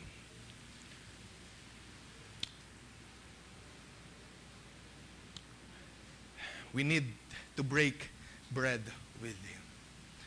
That's communion, mga kapatid. Alam nyo ba, yung pag-break ng bread, napaka-light na term ito. Para bang pag sinabi sa mga Hudyo, to break bread with you, parang sasabihin, oh, magmerienda tayo. Kumain tayo. At at that moment ng kanilang pagkain, doon sila nakapag-share ng bigat nila, ng sama ng loob nila, doon na nakilala ang isa't isa. That's what Jesus wants sa atin. For you to share your burdens. Kumbaga, magkaroon ng relationship with Him. Kapag katulad ng sa dalawa na papuntang Emmaus, sinabi mo, Jesus, magstay ka muna. Jesus, I want you in my life. Then at that moment, He will assume, He will become the host. He will break the bread with you. At that moment, may kilala mo who He really is. At ang sabi sa Binasulatan, I will skip a couple of verses na lang. Sabi doon, sa John, I am the bread of life. Ako ang tinapay na pinagpirapiraso. Ako ang tinapay, and anyone who eats this bread, and anyone who feels this bread, sabi ng mga disciples, Sir, give us this bread always. Sabi ni Jesus, I am the bread of life. I am the bread of life. And whoever comes to me will not hunger. And whoever believes in me shall never thirst. To truly know someone, break bread with Him. At mga kapatid, sa mga sandaling ito, if we want to truly know God, katulad ng mga dalawa papunta sa Emmaus, marami na kayong salita na napakinggan. Pero this time around, let's have a real communion with God. Let's have a relationship with God. Break bread with Him. Lord, ito ako. Let's talk with God. Communicate with Him. Yun yung essence ng communion. At imagine, tatapusin natin ito. Kung mabasahin natin, tutuloy natin basahin sa Luke chapter 24. Basahin natin verse 32. They said to each other, were not our hearts burning within us while He was talking to us on the road? The time only na nabuksan ang kanilang mga mata, it was when Jesus broke bread with Him. At yun yung dapat natin makita. The time that God will open our hearts is when we have communed with Him. A fellowship with Him. Kahit na nag-aalab na ang kanilang mga puso, as He opens the Scriptures, importante pa rin na makilala mo personally yung iyong tagapagligtas. Mga kapatid, magtatanong ako, kilala niyo ba ang inyong tagapagligtas? Do you have a relationship with our Lord Jesus? Sabi tayo na sabi, we are the bride, He is the bridegroom. Pwede ba yun? Yung bride, hindi kinakausap yung bridegroom. Pwede ba yun? Na yung bride, walang relationship with his bridegroom? That is not possible. Have a communion with your Lord Jesus. Sabi dito, and that, verse 33, that same hour, they got up and returned to Jerusalem, and they found the 11 and their companions gathered together. Imagine, 7-mile na lakad. Pero dahil galak na galak sila, nakilala nila, si Jesus yun, si Jesus yun. At that very moment, tara uwi, balik sa Jerusalem. Oh, praise God. Naglaan sila pabalik ulit to report, we have seen Jesus. Wala, hindi na nila inalitaan yung pagod, di ba? Layo na nilakad nila. At sa kalagitnaan ng gabi, dahil sabi nila, di ba, palubog na yung araw, 7 miles, nilakad ulit nila pabalik. Dahil nagagalak sila, we have seen Jesus. Nakita ko si Jesus, kinakailangan ko ngayon sabihin, nakita ko siya, nalalaman ko na siya'y buhay. Oh, praise God. Nalaman ko na si Jesus, kausap ko, kasama namin, kinakailangan namin bumalik. I don't care kung malayo. I have to go back to report that Jesus is alive. Hallelujah! Yun yung kagalakan na nadaman nila. Di ba yung tema natin ng anniversary? To shout and to proclaim that Jesus is alive. Yun yung kagalakan na nadaman nila. We know that Jesus is alive. We have to go back. Uwi tayo doon. Kahit madilim na. Wala pa namang flashlight noon. Maglaan tayo sa dilim. Pumunta tayo sa Jerusalem to report that Jesus is alive. Hallelujah! Hallelujah! Umuwi sila ng Jerusalem, nakita nila yung 11. Siguro, mas sobrang inabot na sila na magdamag. Madilim, nilakad nila papuntang Jerusalem. Sinabi nila, uy, alam niyo ba, nakasalubong namin si Jesus. Jesus is alive. Praise God. Sabi sa verse 34, they were saying, the Lord has risen indeed. Jesus is alive. Hallelujah. And they told, verse 35, what had happened on the road and how He had been made known to them. Sa paanong paraan? Sa paanong paraan nila nalaman? By the breaking of the bread. Maraming shinare si Jesus ng mga scriptures. But I would say, of course, essential yan, needed yan, yung scriptures. Pero without the breaking of the bread, you will not truly know Jesus. All of these scriptures, lahat ng mga pangaral, kung wala kang relationship with our God, with your God, it will sound as information lang. Okay, Jesus is the healer. Okay, Jesus is Jehovah Jireh. It will sound as knowledge lang. But if you have communed with your God, kapag nakita mo who He really is, kapag nabuksan ang iyong mga mata, nakapag-communion ka with your God, then that's the time He will made Himself known sa iyo. Oh, what joy na kanila nadama. Through that experience, nung binrake ang bread, they knew Jesus. And Jesus was indeed risen. Sabi nila, Jesus is alive. Jesus is with us. At sa mga sandaling ito, as we go on communion, hindi lamang tayo basta mag-aalala. Of course, we remember the goodness of our Lord. But Jesus is still alive right now.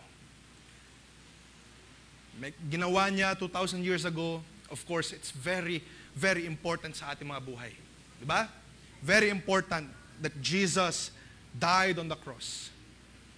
But right now, mga brothers, mga sisters, Jesus wants to have a relationship with you. Jesus wants to commune with you. And that's what communion really is, fellowship. Ang communion ay fellowship. Being with one accord with your Lord. Huwag natin kakalimutan yan. As we take the bread and drink the cup, huwag natin kalimutan na it's Jesus whom we serve, whom we please, who we worship. At nais ng ating Panginoon to work with you, to have a relationship with you. So that's what breaking of the bread does. It will open your eyes. Ang communion, ang fellowship, ang breaking of the bread, ang relationship with you, with Jesus, it will open your eyes. You will know Him. You will understand Him. You will get to know what the Lord really wants sa ating mga buhay. At ito rin yung sinabi ni Pablo. Magtatapos na po ako. Sa 1 Corinthians chapter 11.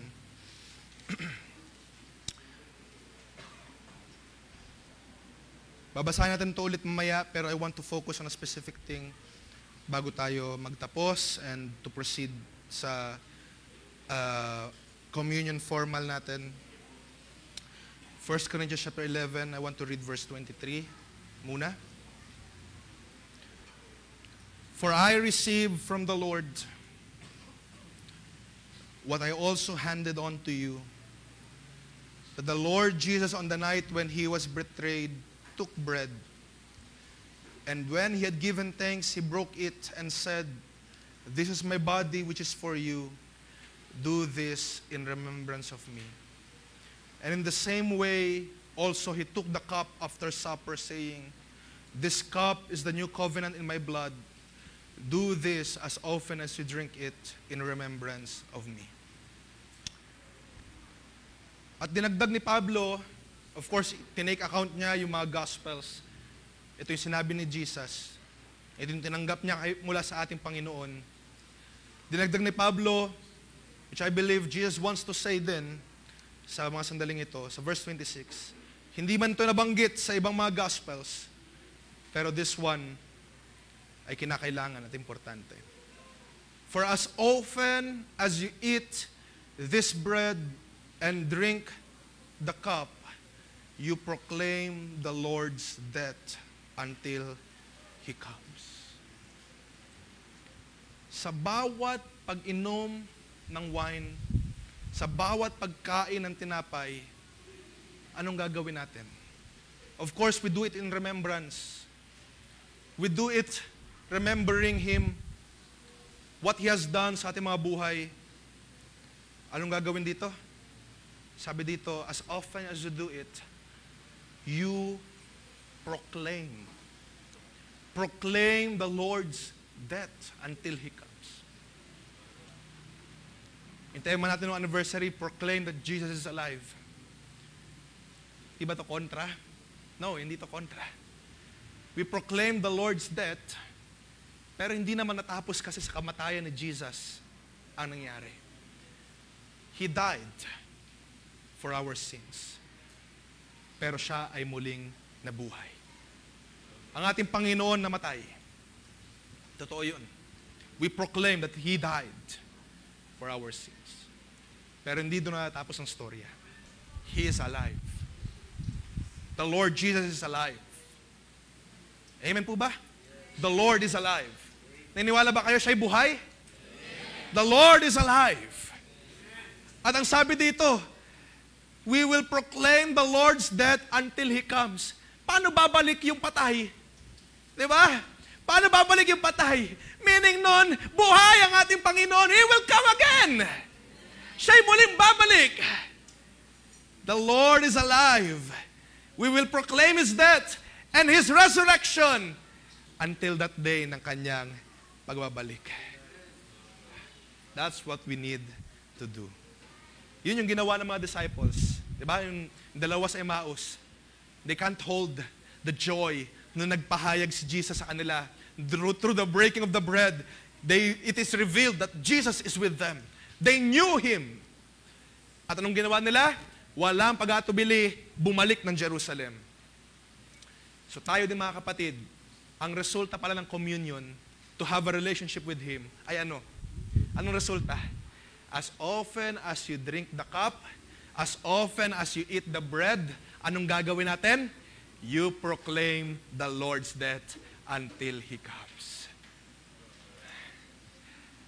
Sa bawat pag-inom, sa bawat pag-take ng communion, huwag nating kalimutan, you profess, you proclaim the Lord's death. Ibahagi mo. Ibahagi mo sa iba, i-share mo sa iba. The Lord's death until He comes. At yun, doon napupunta yung pag-asa. Yung pag-asa na siya ay muling babalik.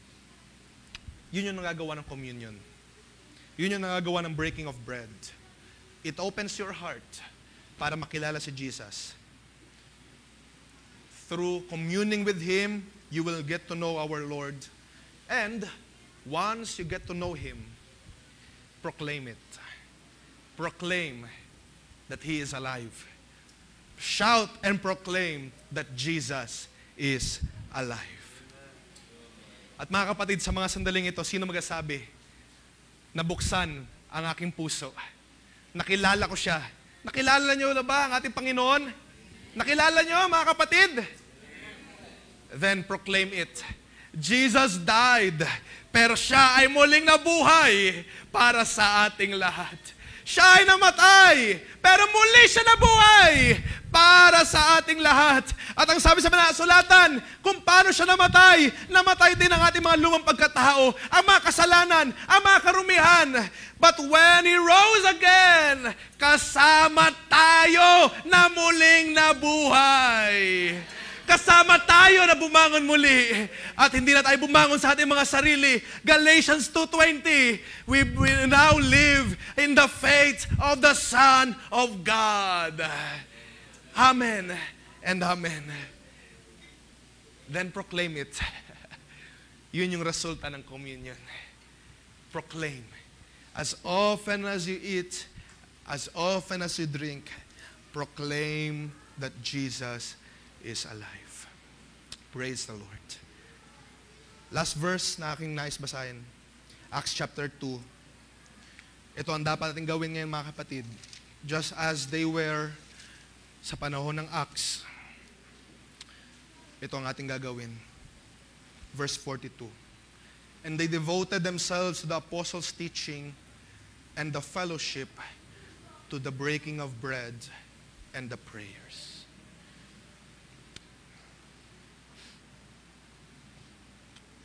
Marami ng mga panahon, mga kapatid, na probably sinayang natin. Sinayang natin sa mga bagay sa labas. It's time to devote yourself in the apostles' teaching and fellowship. Kaya malapit na bumalik ang ating Panginoon. To the breaking of bread and the prayers. And awe and fear came upon every soul.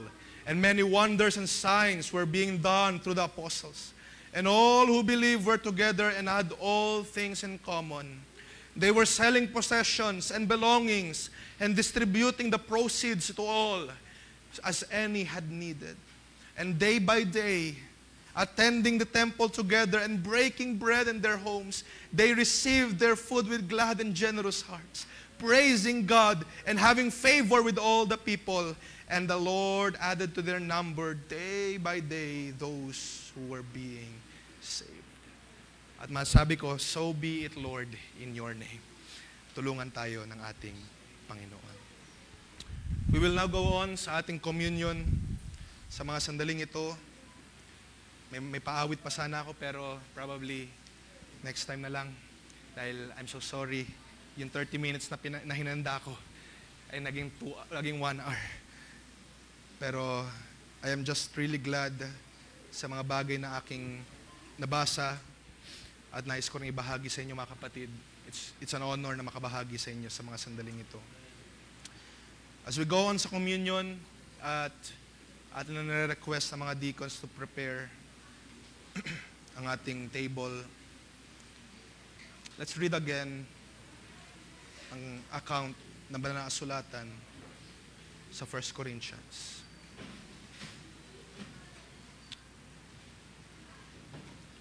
Alam nyo, sa panahon ng Korinto, maintindihan nyo kung anong essence ng communion dahil sa context ng verse ng 1 Corinthians. Nag-remind si Pablo kasi yung mga taga-Korinto nag-aaway-away, pagkatalo-talo. And even sa panahon ng communion, sabi ni Pablo, nag-gather sila not for the better, but for the worse. At kapag sila nagsama-sama, hindi sila pumaparoon to eat the Lord's Supper. Ano ibig sabihin nun? Pag nagsama-sama sila, parang wala lang sa kanila. Kumakain nga sila, umiinom nga sila, pero wala lang sa kanila. Sabi sa verse 20, when you come together, it is not really to eat the Lord's Supper. What does it mean to eat the Lord's Supper? It means to have a relationship with Him, to commune with Him, to break bread with the Lord. Kaya sabi ni Pablo, for I received from the Lord that I also handed on to you, that the Lord Jesus on the night when He was betrayed took a loaf of bread, and when He had given thanks, He broke it and said, this is my body that is for you, do this in remembrance of me. In the same way, He took the cup also after supper, saying, this cup is the new covenant in my blood. Do this as often as you drink it in remembrance of me. For as often as you eat this bread and drink this cup, you proclaim the Lord's death until He comes. Now whoever therefore eats the bread or drinks the cup of the Lord unworthily, sabi dito sa NRSV, will be answerable for the body and the blood of the Lord. May guilty siya.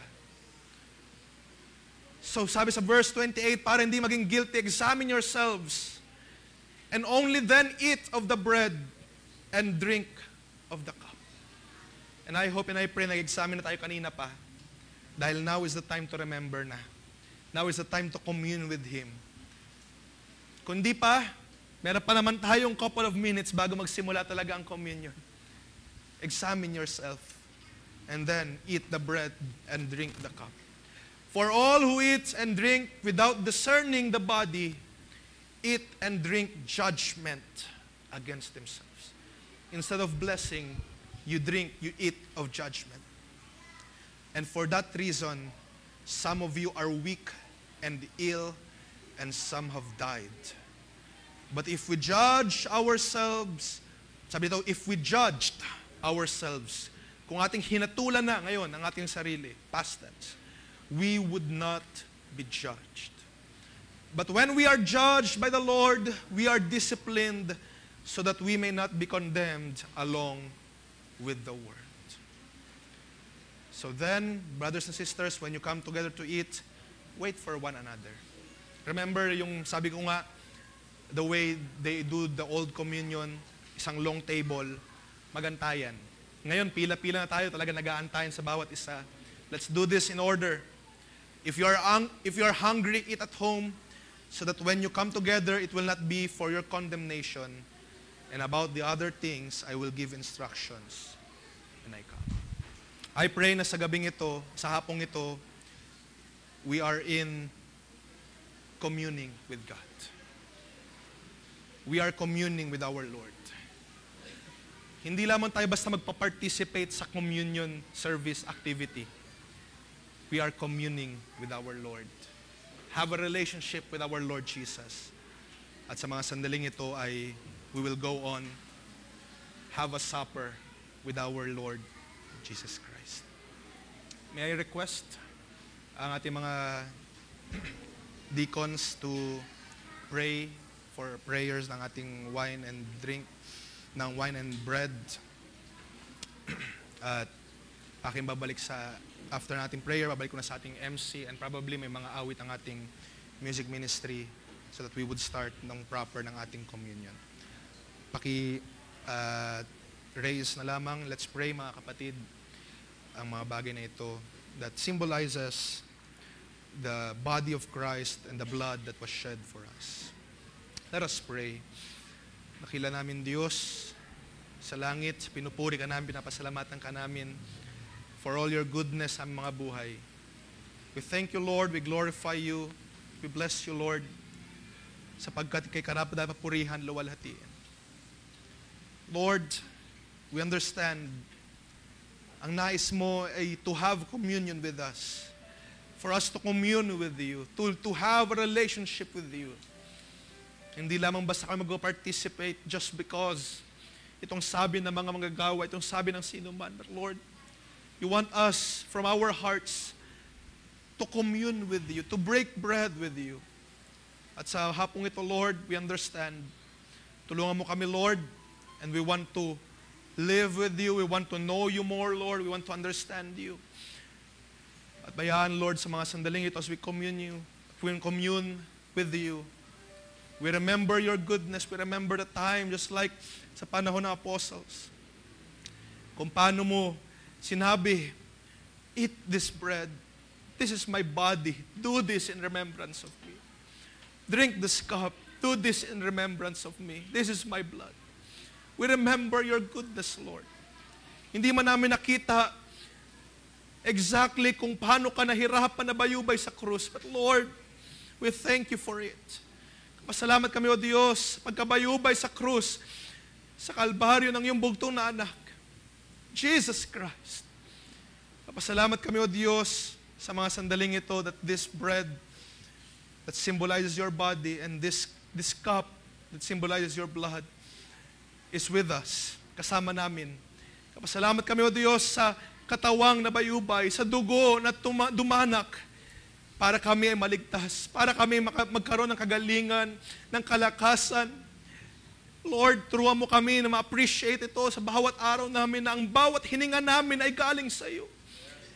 Ikaw ay dumanak ng dugo, ikaw ay naghirap sa iyong laman, just for us to live a life na nakakalugod sa iyong harapan. Lord, hindi namin ito kaya sa mga sarili. Ikaw ang nagbigay ng paraan para kami ay maligtas.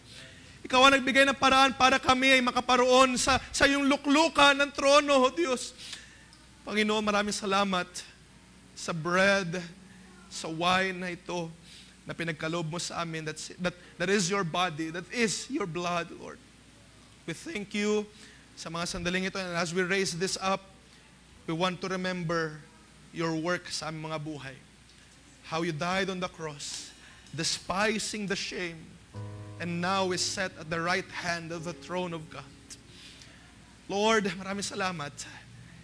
Hindi mo ito sinolo. Kapag tagumpay mo ay hindi mo sinolo. Hinayaan mo ng dugo ay dumahanak sa lupa para kami na mga alabok lang, marumi, may makasumpong ng paglilinis, paghuhugas. Hinayaan mo ng iyong laman, O Diyos, ay mapahirapan, maparusahan. Para kami, O Diyos, na mga hindi karapat-dapat, ay ginawa mong karapat-dapat ngayon, O Diyos. Maraming salamat sa iyong dugo. Maraming salamat sa laman na nabayubay para sa amin. At O Diyos, ngayon ay mag-partake kami ng communion. Kaya na sa bawat pag-partake namin communion, we may learn to proclaim and to shout that you have died and has raised up from the dead. Na ikaw ay namatay at muling nabuhay At ang pagkabuhay mo muli, O Diyos, ay hindi lamang ikaw ang nabuhay muli. Kasama mo ang mga Old Testament saints. Kasama mo kami, O Diyos. Kasama mo, binahagi mo sa amin. At ngayon, O, buhay na kami, hindi na sa aming mga sarili. But now we live by faith in the Son of God. Maraming salamat, O Diyos, sa yung mga ginawa sa mga buhay. May you bless this bread, this wine. And as we go on sa communion, may we always remember the works that you have done in our lives. This is our prayer, Lord. In the name of our Lord Jesus Christ, we pray. Amen.